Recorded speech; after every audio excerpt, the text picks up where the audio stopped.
Bismillahirrahmanirrahim.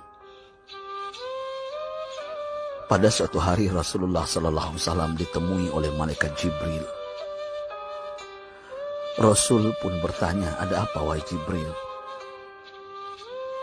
Jibril menjawab, "Wahai Muhammad, sesungguhnya hari ini Allah Subhanahu wa Ta'ala sedang mengobarkan nyala api neraka, dan seluruh para malaikat amat ketakutan. Mereka tidak tahu harus bagaimana. Untung aku ingat," kata Jibril, "bahwa engkau Muhammad adalah sumber cinta dan sayang Allah Subhanahu wa Ta'ala kepada alam semesta. Dengan alasan itu aku kesini, bertabaruk mengambil berkah dengan cinta Allah kepada dirimu, ya Rasulullah, ya Muhammad." Rasulullah terdiam beberapa saat, kemudian bertanya lagi, "Wahai Jibril, ceritakan padaku bagaimana neraka itu sesungguhnya." Jibril menjawab, "Wahai Muhammad, neraka itu bagaikan lubang-lubang yang terdiri dari 7 tingkat. Jarak antara satu lubang dengan yang lain ialah perjalanan 70 tahun. Lubang paling bawah adalah lubang yang paling panas." Nabi SAW meneruskan pertanyaannya, "Lalu siapakah penghuni lubang-lubang neraka itu, wahai Jibril? Sampaikan kepadaku, Jibril." Jibril menjawab, "Lubang yang paling bawah diciptakan untuk orang-orang munafik. Lubang yang berikutnya untuk penyembah berhala. Lalu untuk penyembah bintang dan matahari." Jibril terus menerangkan penghuni tingkatan neraka hingga lubang yang kelima, tempat umat Yahudi, dan yang keenam dihuni oleh umat Nasrani. Setelah menjelaskan penghuni 6 tingkatan neraka, Jibril diam cukup lama. Rasulullah SAW penasaran dan bertanya kepada Jibril, "Wahai Jibril, siapakah penghuni neraka yang ke-7?" Jibril diam saja tidak menjawab. Rasulullah SAW mengulangi pertanyaannya, tapi Jibril tetap diam. Rasulullah tambah penasaran dan mendesak Jibril agar dijawab pertanyaannya. Akhirnya Jibril pun berkata, "Umatmu, wahai Muhammad, mereka itu para pelaku dosa besar di kalangan umatmu, yang dimana sampai mereka mati belum sempat bertaubat." Mendengar jawaban Jibril, Rasulullah langsung jatuh pingsan. Jibril merangkulnya dan meletakkan tubuh baginda di atas pangkuannya. Tak berapa lama Rasulullah SAW sadar dan langsung menangis bersimbah air mata dengan terisak-isak. Rasulullah mempertegas pertanyaannya, "Wahai Jibril, apakah benar ada di antara umatku yang masuk neraka?"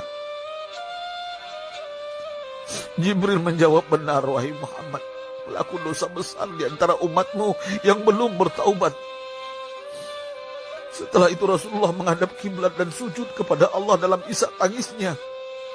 Sesekali dengan suara pelan beliau membisikkan kata-kata, "Ummati ya Rabb, ummati, ummati, ummati."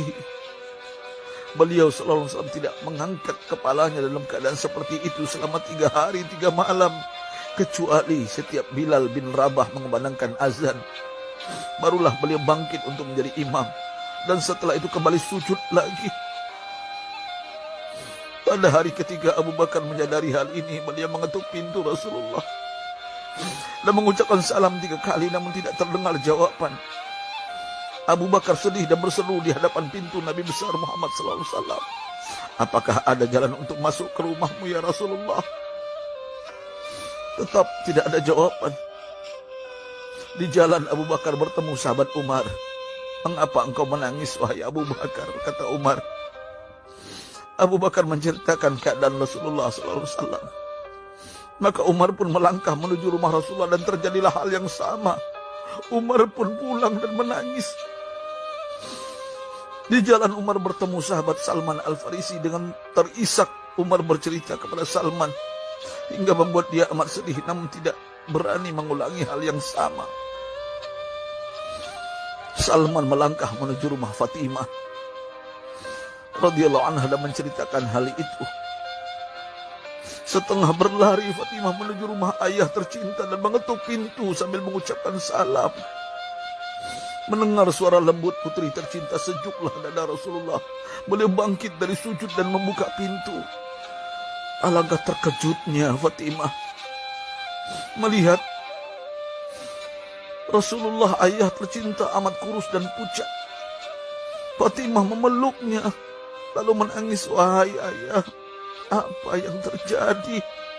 Mengapa engkau amat sedih seperti ini?" Rasulullah kembali menangis dan berkata dengan suara lirih, "Wahai Fatimah, belahan jiwaku.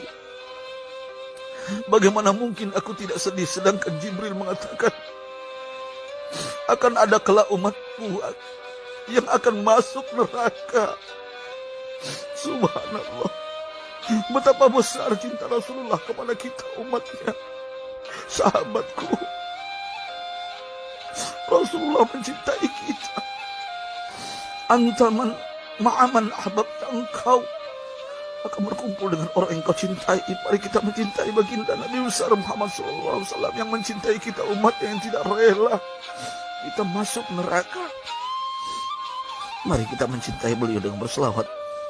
Sahabatku, sampaikan, Rasul mengajarkan kepada kita, "Man dalla ala khairin falau mislu ajri fa'ili." Siapa yang menunjukkan kepada kebaikan, maka dia akan mendapatkan pahala seperti orang yang mengerjakannya. Mudah-mudahan ini menjadi pahala jariah bagi kita.